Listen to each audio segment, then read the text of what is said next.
उत्तर प्रदेश सरकार ने बजट पेश करा है। कहा यह जा रहा है कि दूसरा अब तक का सबसे बड़ा बजट है। हमारे साथ बात करने के लिए सपा प्रवक्ता आशुतोष वर्मा जी मौजूद हैं। सर, कैसे देखते हैं इस बजट को? काफ़ी तमाम मुद्दे चल रहे हैं, लेकिन बात बजट से शुरू करेंगे।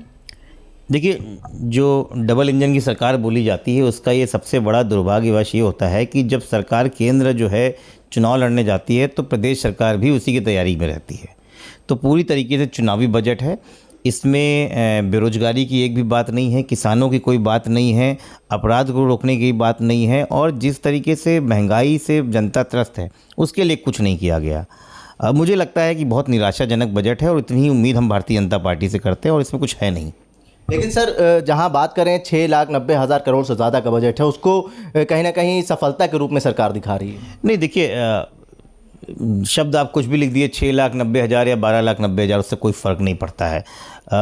पिछली बार के जो बजट आए थे उसका हिसाब लेखा जोखा अगर देखा जाए तो 50% से भी कम बजट का उपयोग उत्तर प्रदेश की सरकार ने किया है, लेकिन वो नहीं बताएंगे। डबल इंजन की सरकार है और केंद्र में बैठी हुई भारतीय जनता पार्टी उत्तर प्रदेश को पिछले 3 वर्ष का बकाया जीएसटी अभी तक नहीं दे पाई है, उसकी बात नहीं करेंगे। अब मैं आपको सिलसिलेवार बताता हूँ कि पिछली बार से हालात क्या है, और ये मैं अपने हिसाब से नहीं, लोग जिस तरीके से पिछली बार बजट का खर्च आया था, लोक निर्माण विभाग में 27,470 करोड़ रुपए का आवंटन हुआ, जिसमें खर्च हुआ 7,517 करोड़ रुपए, मतलब 20,000 करोड़ रुपए अभी पड़े हुए हैं, खर्च नहीं कर पाए। ग्राम विकास का बजट 28,146 करोड़ और खर्च हुआ है मात्र 14,000 करोड़, मतलब 14,000 करोड़ पड़ा हुआ है। ऊर्जा में बजट खर्च करना था 54,420 करोड़, खर्च हुआ है 32,000। इसी तरह नमामि गंगे की बात करिए, 21,000 करोड़ खर्च करना था, खर्च किया है 9,000 करोड़। कृषि में 7,000 करोड़ खर्च करना चाहिए था, खर्च करा हुआ है 3,000 करोड़।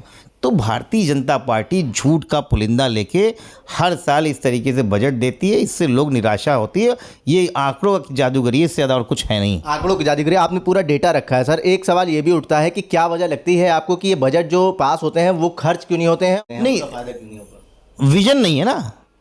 देखिए, अगर आपकी सारी पूरी की पूरी राजनीति सिर्फ एक ही मुद्दों पे है, हिंदू मुसलमान किस तरीके से समाज को बांटो, तो विजन कहाँ है आपके पास? भाई, पिछले 6-7 सालों में आप आज भी समाजवादी पार्टी की नीतियों का ही बखान कर रहे हैं।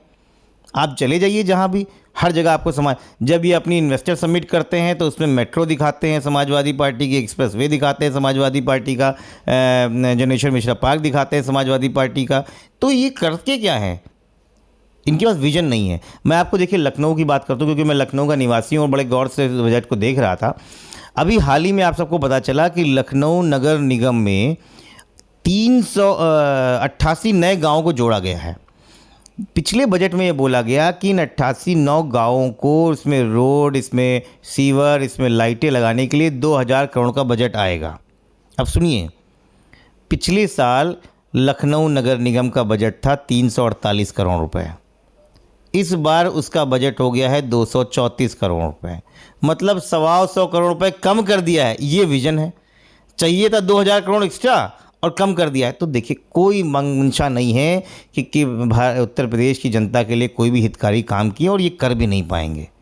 ये कभी हिंदू मुसलमान करेंगे, कभी उसके बाद पाकिस्तान लेके चले जाएंगे, इसके अलावा इनके पास कुछ नहीं है। ओम प्रकाश राजभर और उप मुख्यमंत्री ब्रजेश पाठक ने जिस तरीके से एक दूसरे को गले लगाया है, उसको किस तरीके से देखती है समाजवादी पार्टी? नहीं, देखिए, राजनीति में मतभेद हो सकता है, मनभेद नहीं होना चाहिए, इसके लिए मैं उस पर नहीं करूँगा। लेकिन जो जाति विशेष की राजनीति करते हैं, जो विकासोन्मुख राजनीति नहीं कर पाते हैं, जो अपने समय के हिसाब से राजनीति करते हैं, कि जब लग रहा है कि समाज पॉलिटिकल एंगल इधर बढ़ रहा है तो इधर झुक गए, जब लग रहा है पॉलिटिकल एंगल नहीं बढ़ रहा है उधर झुक गए, ऐसे लोगों को जनता तुरंत सबक सिखा देती है। इसलिए समाजवादी पार्टी को कि ओम प्रकाश राजभर फिर से भाजपा में शामिल होने जा रहे हैं? वो तो हो चुके हैं ना, तो घोषणा बाकी है जी, वो तो हो चुके हैं। देखिए, फिर मैं कह रहा हूँ, बहुत ज़्यादा फ़र्क किसी को नहीं पड़ता है। अब तो मुझे लगता है गाजीपुर की जनता को भी नहीं लगता है, क्योंकि ऐसे लोगों को कोई अपना खुद का अस्तित्व नहीं रह गया ना। कभी इधर बैठ जाते हैं, कभी उधर बैठ जाते हैं, कभी इसको गाली देने लगते हैं। आप करना क्या चाहते हो? आप अंधता किसी ना किसी तरीके से अपनी दुकान चलाना चाहते हो। तो ऐसे लोगों को जनता बहुत दिन तक अपने साथ नहीं रखती है। सर, जातिगत जनगणना की बात कर रही है समाजवादी पार्टी, क्या लगता है कि इस बार क्या ये मुद्दा जो है लोकसभा चुनाव में असर डालेगा? देखिए, जातिगत जनगणना एक बहुत बड़ी चीज़ है। सन 1931 के बाद इस देश में जातियों की गणना नहीं हो रही है। गाय भैंसों की गणना हो रही है, जानवरों की गणना हो रही है, बिजली खंभों की गणना हो रही है, लेकिन इंसानों की गणना नहीं हो रही है। मुझे लगता है कि ये एक ऐसी चीज़ है जिसको हम अपने समाज से दूर नहीं कर सकते हैं, तो उसको एक सुंदर रूप देना ज़रूरी है।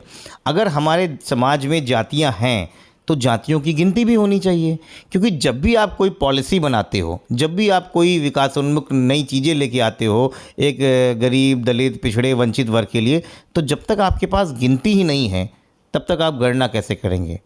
क्योंकि भारतीय जनता पार्टी ये जानती है कि जिस तरीके से जाति जनगणना का खुलासे होंगे, जो 1931 के थे उसके हिसाब से पिछड़े वर्ग की आबादी लगभग 52% थी, तो आज क्या होगी? तो उनको अपने हिस्से में पिछड़े, दलितों, गरीबों को अपना हिस्सा देना पड़ेगा। इसलिए भारतीय जनता पार्टी घबरा रही है। वो जानती है कि अगड़े समाज की पूरी पार्टी पिछड़ों को इतना तो नहीं दे सकती जितना हम लोग मांग रहे हैं। ये मुद्दा आप लोगों ने विधानसभा चुनाव में भी उठाया था, जातिगत जनगणना का। नहीं, ये सोशल मूवमेंट है। देखिए, मुद्दा नहीं है। अगर आपको ये कहें कि ये मुद्दा वहाँ बुलाया और वहाँ पर जो है आप जो है जीत नहीं पाए, तो वो गलत ले जा रहा है। ये एक सोशल मूवमेंट है। ये बाबा साहब भीमराव अम्बेडकर का सपना है। ये इस देश के कम से कम 97% लोगों की वो आवाज़ है जिसको माननीय अखिलेश यादव अपनी आवाज़ देके सदन में गूंजा रहे हैं। और मुझे लगता है कि इस प्रदेश पर रहने वाले हर गरीब, दलित, पिछड़े और वंचित वर्ग को उनके साथ मजबूती से खड़ा होना चाहिए, क्योंकि लड़ाई जिस दिन शुरू होती है उस दिन हम आधी लड़ाई जीत जाते हैं। डॉक्टर साहब, कई मुद्दे इस टाइम सामने आए हैं, जैसे सदन में हंगामा हुआ, पत्रकारों के साथ मारा पीटी हुई, धक्का मुक्की हुई। फिर उसके बाद अभी गायक हैं नेहा सिंह राठौर, कलाकार, उनके साथ उनको नोटिस भेजा गया है, उसको किस तरीके से देखते हैं आप? देखिए, पत्रकारों पे जो हमला हुआ, जिस तरीके से मारपीट हुई, घोर निंदनीय है। समाजवादी पार्टी की भी सरकार रही, नेताजी की सरकार रही, माननीय अखिलेश जी की सरकार रही। आप सबको पता है, पत्रकारों के जन्मदिन पे बुला के उनको गिफ्ट दिया जाता था समाजवादी पार्टी में। इसलिए नहीं कि वो हमारे विरोध में लिखते हैं या पक्ष में लिखते हैं, इसलिए कि आप अपनी आवाज़ बुलंद रखिए। आज तक के उत्तर प्रदेश के इतिहास में कभी ऐसा नहीं हुआ, और ये कॉन्स्पिरेसी थी। मैं आपको बताऊं, ये कॉन्स्पिरेसी थी बजट सदन के समय, जब आपको पता है माननीय गवर्नर साहिबा महामहिम का एक तय सुनिश्चित रास्ता था, उस रास्ते से हटा के आपने पब्लिक का रास्ता क्यों बनाया? उस पब्लिक के रास्ते में आप चाहते थे कि समाजवादी पार्टी लोग हंगामा करें, फिर उनको विलन बनाया जाए, और जब उसकी कवरेज कोई करने जाए, क्योंकि वो काम तो नहीं हो पाया, जब पत्रकार उसकी कवरेज करने गए कि भाई देखिए ये शांतिपूर्ण धरना दे रहे हैं, तो पत्रकारों को मारा जाए कि भाई ये नहीं कवर करना है, कवर वो करना है जो हम दिखाना चाहते थे। तो भारतीय जनता पार्टी का सीक्रेट प्लान वहाँ फेल हुआ है। मुझे लगता है, मैं आपके चैनल के माध्यम से उन पत्रकारों से अपील करता हूँ कि आपकी कलम जो ताकत है, जो सत्ता के गलियारों को हिला सकती है, तो आप किससे डर रहे हैं? चंद कागज़ के टुकड़े और चंद कामों के चक्कर में आप अपने धर्म से, अपनी कलम से कभी समझौता मत करिएगा। आप बहुत बड़ी ताकत हैं इस लोकतंत्र की। नेहा सिंह राठौर के मुद्दे कैसे देखते हैं, जो नोटिस भेजा गया उनको? कल मैंने एक ट्वीट किया था, मैं एक चीज़ देख रहा था कि इस वर्ल्ड के पूरे पॉलिटिकल ड्रामे में चिली में एक सबसे पहले इस विश्व के सोशलिस्ट प्राइम मिनिस्टर बने थे सल्वाडोर अलेंडे। उन्होंने एक बड़ी अच्छी चीज़ बोली थी कि there could be no revolution without a patriotic song. मतलब सॉन्ग के बिना, रेवोल्यूशनरी सॉन्ग के बिना रेवोल्यूशन हो नहीं सकता है। तो क्या सरकार इतनी कमज़ोर हो गई है कि एक लोक गायिका के शब्दों से उसको ठेस पहुंच रही है? मैं तो शाबाशी देता हूं नेहा सिंह राठौर कि तुम एक बड़ी लोक गायिका हो गई हो और तुम्हें सम्मान से लोग देखेंगे। सवाल करना तुम्हारा मूल अधिकार है।